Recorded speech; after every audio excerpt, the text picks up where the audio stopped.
এদেশে আমরা বিএনপিকে দেখেছি, এদেশে আমরা জাতীয় পার্টিকে দেখেছি, তারা কেউ মানুষের ভাগ্যের পরিবর্তন করতে পারে নাই, মুক্তিযুদ্ধের প্রকৃত চেতনা বাস্তবায়ন করতে পারে নাই। এবার একটা চেতনা বাকি আছে, সেই চেতনার নাম ইসলাম। ইসলামকে রাষ্ট্র ক্ষমতায় নিয়ে সব দুর্নীতি দুঃশাসনের অপসারণ করবো ইনশাআল্লাহ। সোহরাওয়ার্দী উদ্যানের এই লক্ষ জনতার কাছে প্রথম যে কথা আমি বলবো সেটা হলো 2024-এর জুলাই আগস্টের গণবিপ্লবের পর আমরা একদল খুনিকে তাড়িয়েছি, তাড়ানোর 9 মাস হয় নাই আর একদল খুনি বাংলাদেশে তৈরি হয়ে গিয়েছে। আমরা একদল চাঁদাবাজকে তাড়িয়েছি, বাংলাদেশে আরেকদল চাঁদাবাজ তৈরি হয়ে গিয়েছে। আমরা একদল দুর্নীতিবাজকে তাড়িয়েছি, বাংলাদেশে আরেকদল দুর্নীতিবাজ তৈরি হয়ে গিয়েছে। আমরা একদল টেন্ডারবাজকে তাড়িয়েছি, বাংলাদেশে আরেকদল টেন্ডারবাজ তৈরি হয়ে গিয়েছে। আমরা একদল ভারতের দালাল তৈরি করেছি, তাড়িয়েছি, আরেকদল দালাল তৈরি হয়ে গিয়েছে। শেখ হাসিনা ভারতের দালালি করে ব্রিফকেস নিয়ে পালিয়েছে। নতুন বাংলাদেশে ভারতের যারা দালালি করবেন লুঙ্গি নিয়ে পালানোর জায়গা পাবেন না। সংগ্রামী সাথী ও বন্ধুগণ, আমরা স্পষ্ট ভাষায় বলতে চাই, এদেশের রাষ্ট্র ক্ষমতায় আমরা আর কোনো চাঁদাবাজদেরকে দেখতে চাই না। এদেশের রাষ্ট্র ক্ষমতায় আর কোনো টেন্ডারবাজকে দেখতে চাই না।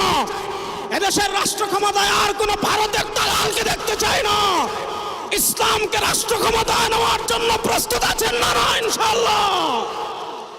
ইসলামী আন্দোলনের মোহতারাম আমির পীর সাহেব চরমোনাই ঘোষণা দিয়েছেন, ইসলাম দেশ ও মানবতার পক্ষে এবার ভোটের বাক্স একটা হবে ইনশাআল্লাহ। আমরা স্পষ্ট ভাষায় বলেছি, এদেশে আমরা আওয়ামী লীগকে দেখেছি, এদেশে আমরা বিএনপিকে দেখেছি, এদেশে আমরা জাতীয় পার্টিকে দেখেছি, তারা কেউ মানুষের ভাগ্যের পরিবর্তন করতে পারে নাই, মুক্তিযুদ্ধের প্রকৃত চেতনা বাস্তবায়ন করতে পারে নাই। এবার একটা চেতনা বাকি আছে, সেই চেতনার নাম ইসলাম। ইসলামকে রাষ্ট্র ক্ষমতায় নিয়ে সব দুর্নীতি দুঃশাসনের অপসারণ করবো ইনশাআল্লাহ।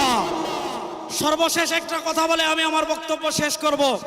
আপনারা জানেন, সমাজের বিভিন্ন জায়গায় যখন দুর্গন্ধ ছড়িয়ে পড়ে, দুর্গন্ধ তাড়ানোর জন্য বাতাসের প্রয়োজন আছে না নাই? আমাদের রাজনীতিতে দুর্গন্ধ, আমাদের সংসদে দুর্গন্ধ, আমাদের বিচার ব্যবস্থায় দুর্গন্ধ, আমাদের অর্থনীতিতে দুর্গন্ধ। 52 বছর যারা রাষ্ট্র পরিচালনা করেছে, এদেশে সারা দুর্গন্ধই ছড়িয়েছে। এই দুর্গন্ধকে দূর করার জন্য বাতাসের প্রয়োজন আছে। সেই পুরো বাংলাদেশে এবার বাতাস হবে হাত পাখা ইনশাআল্লাহ।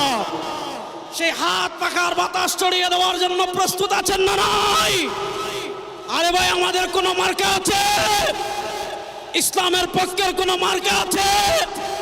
মুক্তিযুদ্ধের প্রকৃত চেতনার কোনো মার্কা আছে? ভারতীয় আধিপত্যবাদ মোকাবেলার কোনো মার্কা আছে? ওরে কোন সে মার্কা? সবাই বলো, এবার যাবে সারা বাংলায় বিশ্ব